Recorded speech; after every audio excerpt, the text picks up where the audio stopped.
publication of Freud's works in America had an extraordinary effect on journalists and intellectuals in the 1920s. What fascinated and frightened them was the picture Freud painted of submerged, dangerous forces lurking just under the surface of modern society. Forces that could erupt easily to produce the frenzied mob which had the power to destroy even governments. It was this they believed had happened in Russia. To many, this meant that one of the guiding principles of mass democracy was wrong. The belief that human beings could be trusted to make decisions on a rational basis.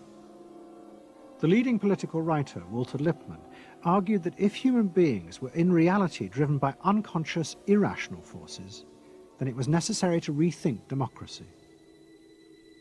What was needed was a new elite who could manage what he called the bewildered herd. This would be done through psychological techniques that would control the unconscious feelings of the masses. So here you have Walter Lippmann, probably the most influential political thinker in the United States, who is essentially saying that the basic mechanism of the mass mind is unreason, is irrationality, is animality. He believes that the mob in the street, which is how he sees ordinary people, are people who are driven not by their minds but by their spinal cords.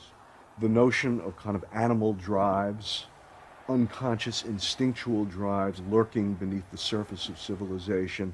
And so they started looking towards psychological science as a way of understanding the mechanisms by which the popular mind works, specifically with the goal of figuring out how to understand how to apply those mechanisms to strategies for social control.